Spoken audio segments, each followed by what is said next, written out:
The war between the RLF and the elites was a fight of giants. Nothing was done on a small scale. From the tropical forests around Managua, where the massive tank armies of the elites fought against the even larger formations of RLF infantry, to the clear blue seas of Panama, where countless sailors put their life on the line to deny the enemy entry to the continent. These battles would go down as defining moments in the elite RLF war, but no theatre of war saw more losses than the fight for the skies above Central America. Understanding what was at stake meant both sides threw everything they had at gaining air superiority. The winner would win the war.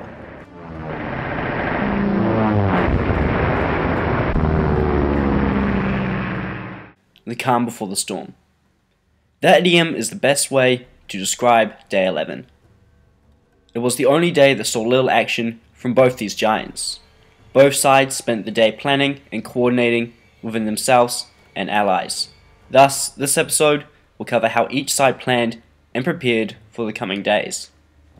Before hostilities had even opened, Hero, the leader of the elites, had been planning how he would defeat the RLF Air Force. His plan was simple: allow South Mexico to join the RLF.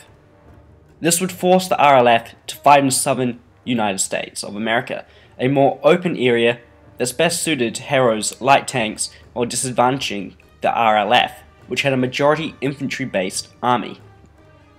In this environment, Hero would be able to outmaneuver RLF infantry and threaten RLF air bases. So, while letting South Mexico join the RLF may sound counterintuitive, after all, Hero would just be giving himself another person to fight. It would also give the elites several key strategic advantages while denying them from the RLF. The first of these advantages, on top of what we mentioned above, is shorter supply lines. Hero would not have to send troops as far to get to the front, while the RLF would have another 4 to 5 hours added to the flight time for the Air Force, as well as 1 to 2 days to get RLF troops and infantry to the front line. This makes reinforcing and replacing troops a lot harder for the RLF, while the elites are fighting on the doorstep. Due to the shape of Mexico and Central America, it is not an ideal place for the operation of planes. The majority of the area is only 1 to 3 provinces thick. This results in the inability to construct a robust air network, and it is this inability that will leave planes extremely vulnerable to military saboteurs. Staying out of this area and fighting in the southern United States can give Hero a massive advantage over the RLF, while the RLF will incur this issue and be disadvantaged. Fighting in South Mexico limits the wide range of air bases you can get in the southern United States, so you can really only attack from one angle. It's hard to flank around. The last advantage that Hero would get by doing this strategy is increased control. By fighting in their territory, the elites would give the biggest, strongest, and most active member more control over the battle. Sadly, while Hero was making this plan, his allies had another idea, and voted in favor of letting South Mexico join their cause. Thus, all of these advantages were given to the RLF.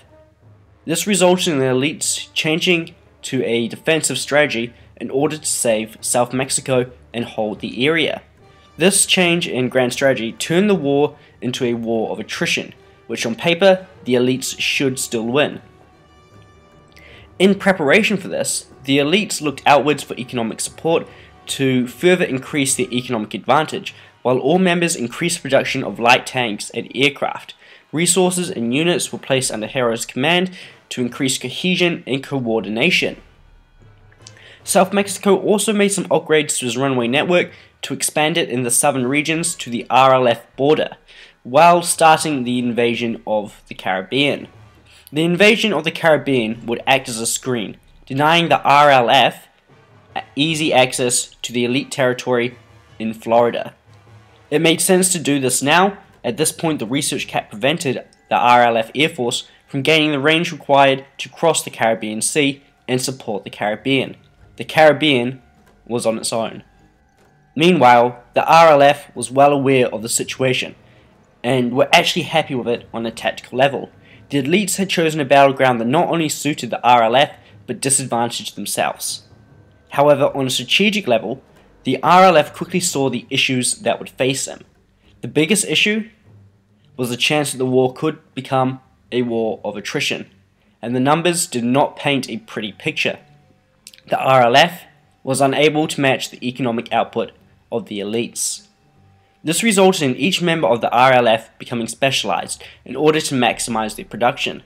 King Congo, North Argentina, would focus solely on aircraft production. Sky Badger, South Argentina, would focus on building a navy while supporting King Congo with aircraft production and upholding his own smaller air force to perform smaller scouting roles and anti-shipping. Rog, East Amazonia, would focus on ground forces while providing support to Sky with submarines and upholding an air force. All American, North Brazil, would focus on ground forces while supporting Sky with subs, King with planes, all while upholding a small navy. Mattis, Texas, had no production but was provided planes by King Congo. Samurai, the Caribbean, was out of reach and on his own. He'd support where he could, but ultimately he'd focus on survival and naval units.